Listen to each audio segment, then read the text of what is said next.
Hi guys, this is Angela Vlogger, a day in my life as a content creator at the age of 20. So guys, papunta nga pala kami ngayon dyan sa 578 sa mall dahil may bibilhin kami ng kaibigan ko. So hapon na pala dyan guys, mga 5 p.m. Actually guys, biglaan lang yung pagpunta namin dito kasi may bibilhin nga yung mga kaibigan ko.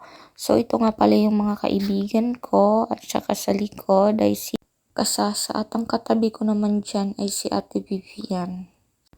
Kaya tara guys, samahan nyo ako. Just keep for watching!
So guys, kung mapapansin nyo dyan, nakapangbahay lang kaming dalawa ng ate ko. Tignan nyo guys, oh, diba? Dahil hindi talaga namin planado to. Biglaan lang talaga. Pupunta nga pala kami dyan sa taas dahil may bibilhin din kami sa taas. So guys, nakakita kami dyan ng mga bag. So, trinay namin tignan kung maganda ba yung quality niya. Kaso ang mahal niya guys. Kaya binalik na lang namin. Kala mo naman may pera eh. Chor! Joke lang yun guys. So, nagtingin-tingin lang muna kami dyan. Hindi kasi kami makapili kaagad. O, diba tinignan kaagad yung brief. Yan yung kaibigan ko. Vlogger din yan guys. So, yan guys. Trinay namin yan. Tsaka try namin suotin at nag-picture-picture kami. Tinignan ko din kung bagay sa akin. Pero hindi talaga bagay sa akin guys. Ang pangit ko dyan tignan. Ayun o. Shala. Ang ganda nila dyan guys. Bagay na bagay. Sa akin lang talaga hindi bumagay. Uy! Char. So, nagtry ako ng iba dyan. Tsaka, sabi ni ate na pipicturean niya daw ako. Oh, di ba? Ganda-gandahan yan. Kahit hindi naman bagay. So, pagkatapos namin dyan, nagtingin-tingin kami ng mga bra. Uy, bra. Kala mo naman may dede. Char. So, yun, nag-take lang muna ng picture yung kaibigan ko. At saka guys, hindi ko din alam dyan na bawal pala mag-take ng video dyan sa mall. Hindi ko alam kasi lagi naman ako nag-take ng video dyan. So, kahit bawal, gora lang ng gora dyan. Pero tinago ko naman dyan guys nung palapit na yung ano kasi alam kong bawal talaga. So guys, paki-comment nga lang kung bakit bawal sa mall yung mag-video. So yun, nagtingin muna kami sa mga pambata. Ang dami din niyang maganda dyan. Kaso hindi nga kami makapili. Kala mo naman kasi marami kaming pera. Pero guys, walang laman yung wallet ko. Char! So yun, yung ate nyo umaaura. O, diba? Diba? Ang ganda. Oy!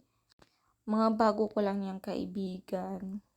Pero close ka agad guys. Kasi ang babait talaga nila guys. Wala akong masabi kundi ang bait. O, diba? Ganda-gandahan lang muna siya dyan. O, diba? Aura pa. O, diba? Ganda yan. Ganda ng best friend ko. Kaya palakpakan nyo guys. Cho! Huy, day! Huwag ka mangulangot na sa mall ka. Chor! Nangulangot. O, so yun na nga guys. Tingin-tingin lang muna kami dyan. hanggang sa nakita ako ng security na bawal palang mag-video. So, bakit nga bawal? Yun yung tanong ko kung bakit.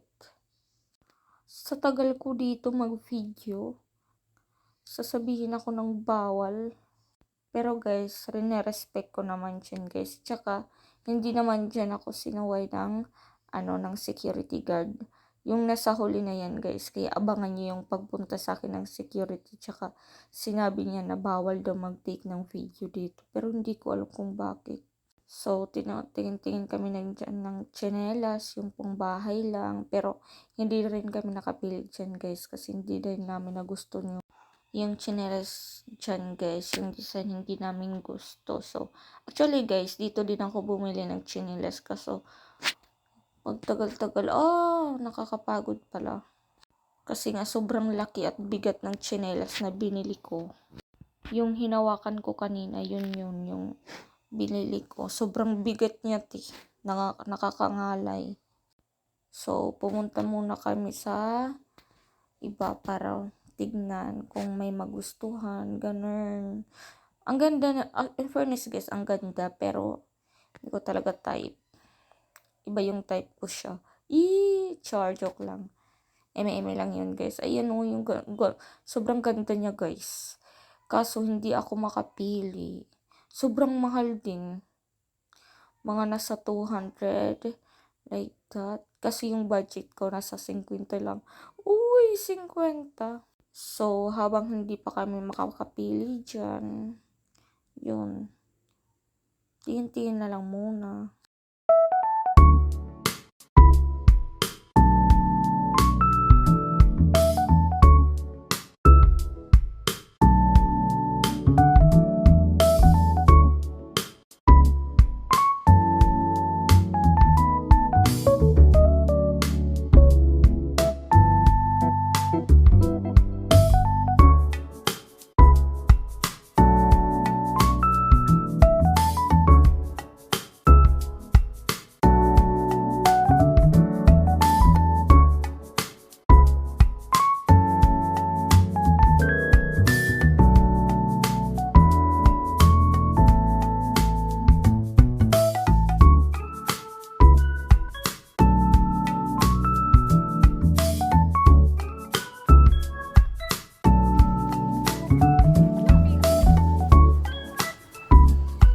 So guys, pauwi na kami dyan mga 7 p.m.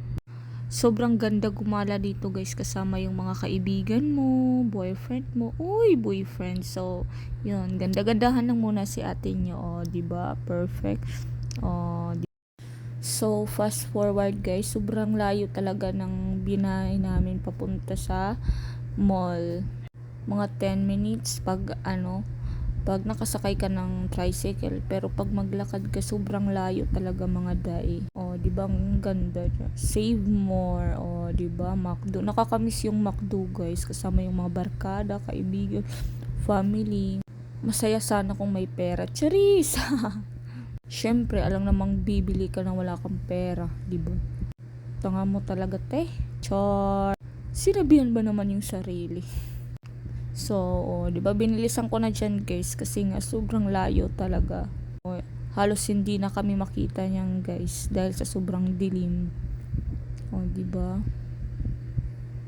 So guys, hanggang dito na lang. Please like, share, subscribe on my YouTube channel, and of course my vlog paki-share na din. And that's all. Bye-bye. Thank you.